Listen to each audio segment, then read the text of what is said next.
Hello students, welcome to my biology classes. Today's topic is development of male gametophyte. So male gametophyte কিভাবে উৎপত্তি হচ্ছে সেটা আমরা এই ক্লাসে আলোচনা করব এখন। সো মেল গ্যামেটোফাইট আমরা বলেছিলাম যে male gametophyte means plant phyte কথাটা প্ল্যান্ট থেকে এসেছে অ্যান্ড গ্যামেটো মিনস গ্যামেট থেকে আসছে। So gametophyte is that part of plant in which male gamete will be formed. ঠিক আছে, সো গ্যামেটোফাইট হচ্ছে যেখানে প্ল্যান্টের যে অংশে গ্যামেট উৎপন্ন হবে সেটাই হচ্ছে গ্যামেটোফাইট। আর মেল গ্যামেটোফাইট মানে সেখানে মেল গ্যামেট উৎপন্ন হবে।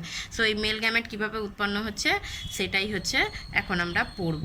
অ্যান্ড এই যে ডেভেলপমেন্ট অফ মেল গ্যামেটোফাইট বলতে actually development of male gametophyte involves conversion of unicellular pollen grain to 3 cell structure mature male gametophyte. So আমরা বলেছিলাম যে পোলেন গ্রেন, আগের ভিডিওতেই আমরা পড়ে এসেছি যে এই যে পোলেন গ্রেন এটা ইউনিসেলুলার স্ট্রাকচার, এই ইউনিসেলুলার স্ট্রাকচার থেকে এটা যখন 3 সেল স্ট্রাকচারে পরিণত হবে, রূপান্তরিত হবে, তখন সেইটা হবে ম্যাচিওর মেল গ্যামেটোফাইট।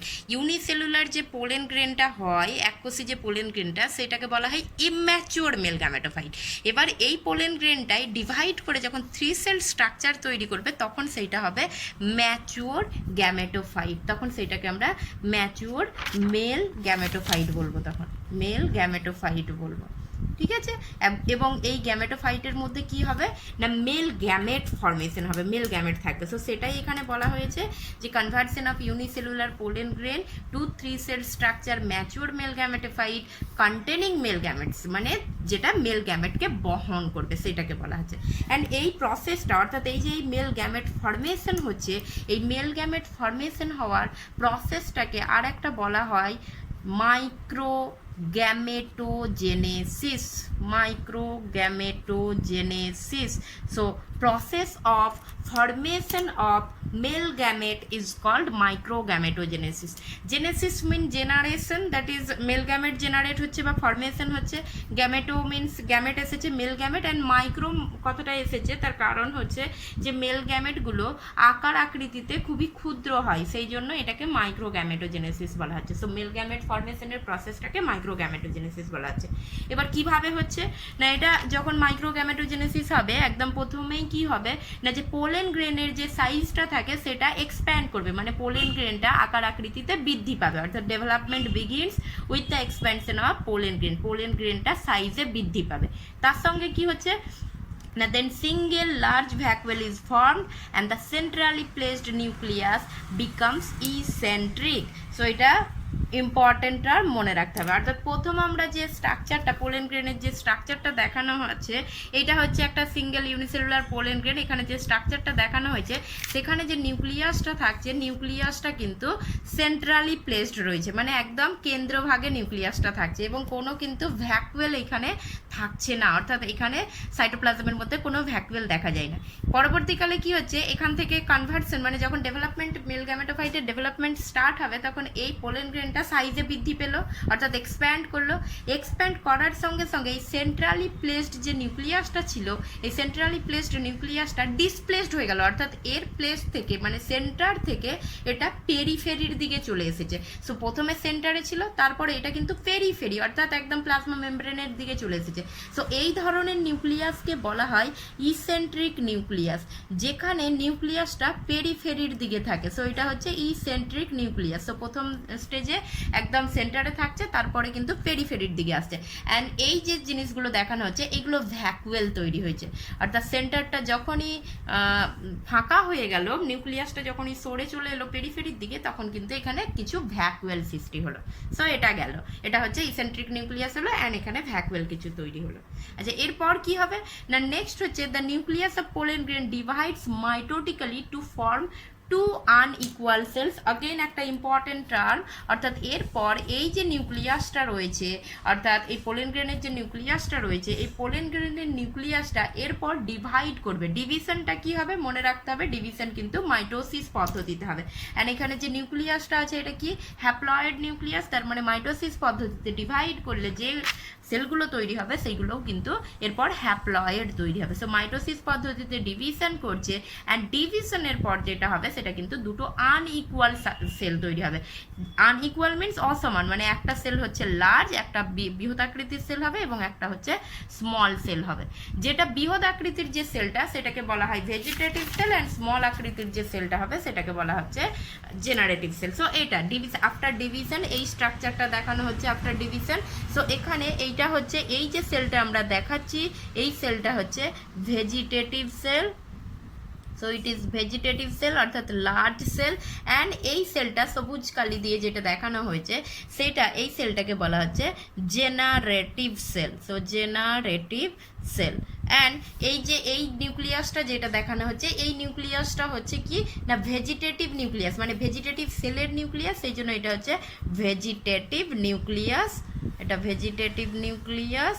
অ্যান্ড এইটা অর্থাৎ এই জেনারেটিভ সেলের মধ্যে যে নিউক্লিয়াসটা আছে সেটা হচ্ছে generative nucleus. So generative cell generative nucleus, অর্থাৎ এখানে যে মাইটোসিস ডিভিশনটা হয়েছে সেটা আনইকুয়ালি ডিভাইড করেছে এবং সেই জন্য একটা লার্জ সেল তৈরি হয়েছে, অর্থাৎ এইটা টোটাল লার্জ সেল।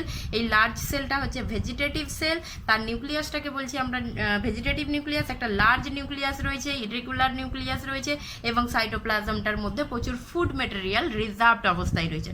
এবং জেনারেটিভ সেলটা খুব ডায়াগ্রাম থেকে খুব স্পষ্ট বোঝা যাচ্ছে যে জেনারেটিভ সেলটা তৈরি হয়েছে সেটা কিন্তু ইনিশিয়াল ফেজে কি হচ্ছে ভেজিটেটিভ সেলের পোলেন গ্রেনের ওয়ালের সঙ্গে যুক্ত অবস্থায় রয়েছে, ঠিক আছে। সো এটা হচ্ছে প্রথম ডিভিশনের ফলে এটা এই দুটো সেল তৈরি হয়েছে। তো সেটা এখানে বলা হয়েছে যে ভেজিটেটিভ সেল কি বলছি আমরা, resulting large cell having abundant food reserve and a large irregularly separate nucleus. তার মানে যেই লার্জ সেলটা আছে তার মধ্যে হ্যাভিং অ্যাবান্ডেন্ট ফুড, অ্যাবান্ডেন্ট মানে অনেক বেশি রিজার্ভ ফুড ম্যাটেরিয়াল রয়েছে এবং লার্জ ইরেগুলারলি সেপারেট নিউক্লিয়াস, একটা বড় আকৃতির নিউক্লিয়াস রয়েছে। This cell is called vegetative cell, অর্থাৎ ওই বৃহৎ আকৃতির যে সেলটা তৈরি হলো সেটাকে বলছি ভেজিটেটিভ সেল।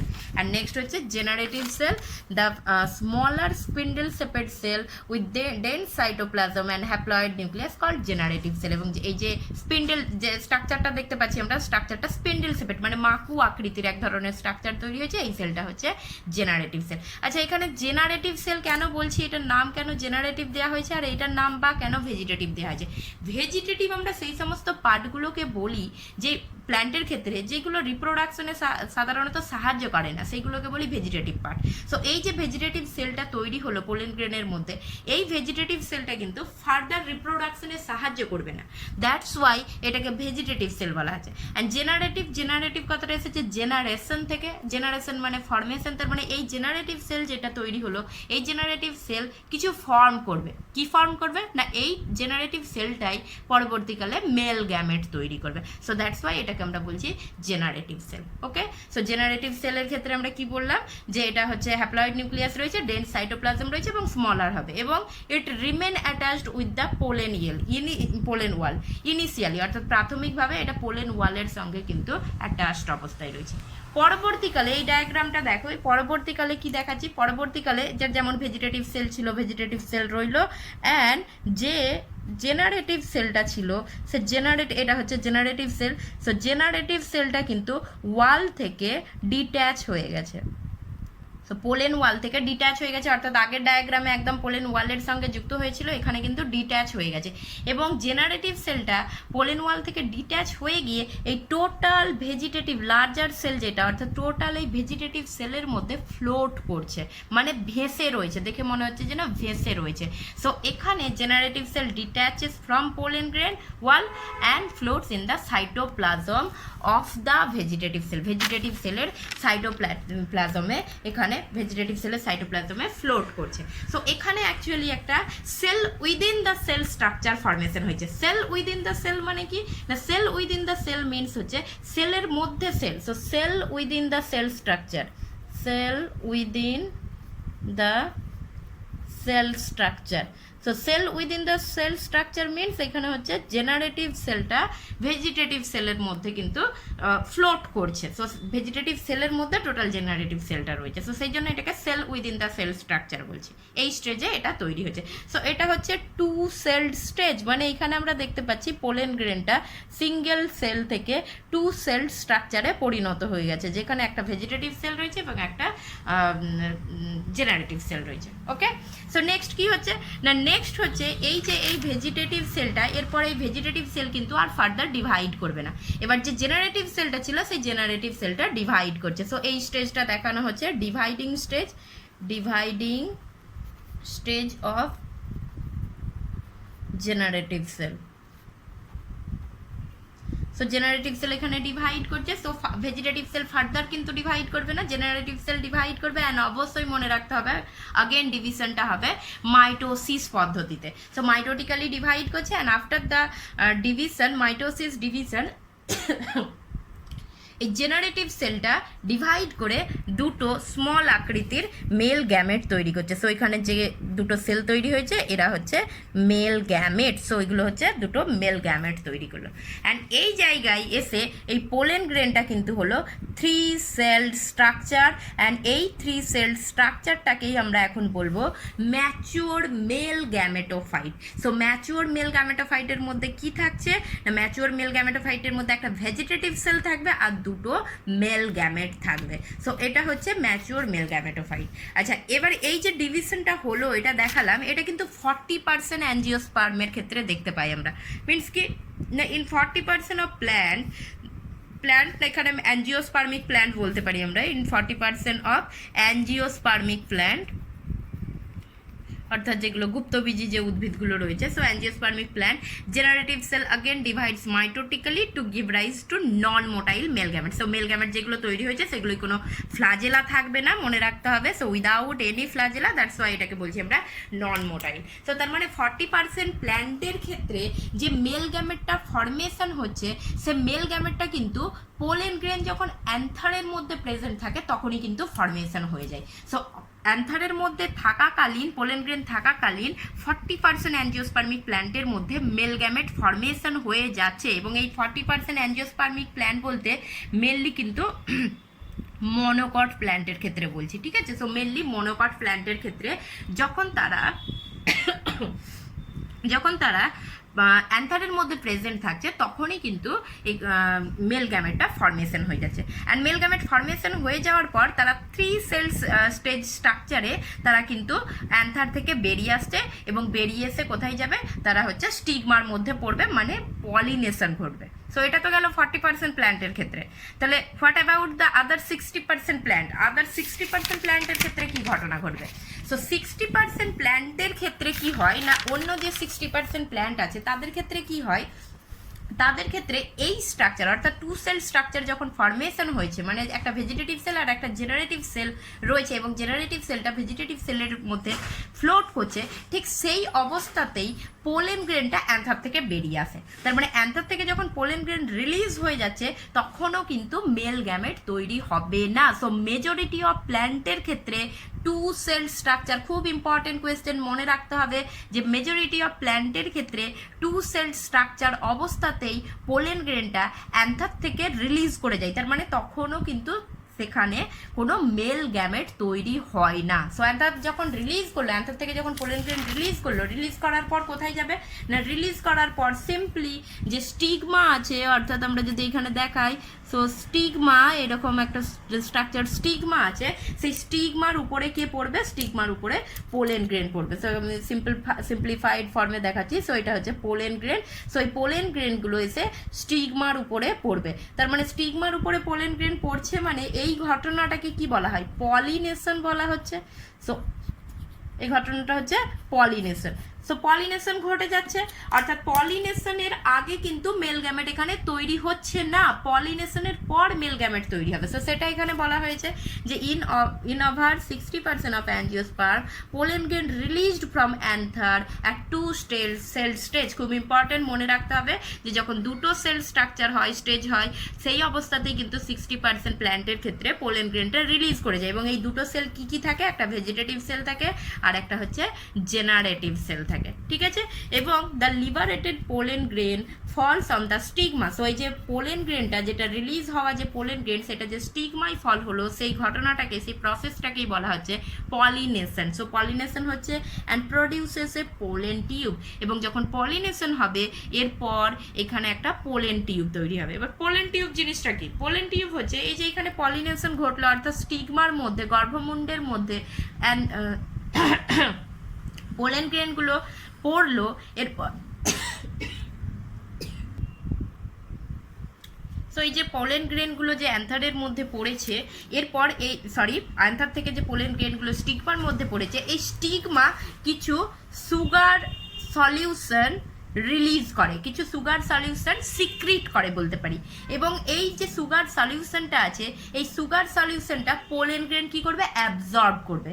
অ্যাবজর্ব করার ফলে এই পোলেন গ্রেনটা কি হবে, এক্সপ্যান্ড হবে, অর্থাৎ স্ফীত হবে। যে কোনো জিনিস যখন কোনো সলিউশন অ্যাবজর্ব করছে তখন তার আয়তনটা বাড়বে। সো এখানেও পোলেন গ্রেনের আয়তনটা বাড়বে। বাট আমরা প্রথমেই বলেছিলাম যে এই যে পোলেন গ্রেনের যে বাইরের ওয়ালটা, এটা কি জিনিস, এটা এক্সাইন, এবং এটা কি দিয়ে ফর্মেশন হয়েছে না, এটা sporopollenin, and sporopollenin is most resistant substance. So sporopollenin থাকার জন্য এবং এক্সাইনটা একটা দৃঢ় একটা স্ট্রাকচার হওয়ার জন্য এই যে ভিতরের যে সাইটোপ্লাজম এক্সপ্যান্ড করলো, এটা কিন্তু তার বৃদ্ধিপ্রাপ্ত আয়তনটা পাচ্ছে না, অর্থাৎ এক্সাইনটাকে নষ্ট করে এটা কিন্তু বৃদ্ধি পেতে পাবে না। তো সেই জন্য এখানে যে জার্ম পোর রয়েছে, সেই জার্ম পোর থেকে টোটাল সাইটোপ্লাজমটা, ইন্টাইন সহ সাইটোপ্লাজমটা, জার্ম পোর যেহেতু একটা ক্ষুদ্র আকৃতির অংশ, সেই ক্ষুদ্র একটা পোরের মধ্য দিয়ে এই টোটাল সাইটোপ্লাজমটা এরকম নলের আকারে বেরিয়ে আসছে। এই যে নলের আকারে বেরিয়ে আসছে, এই অংশটাকেই বলছি আমরা পোলেন টিউব বলছি।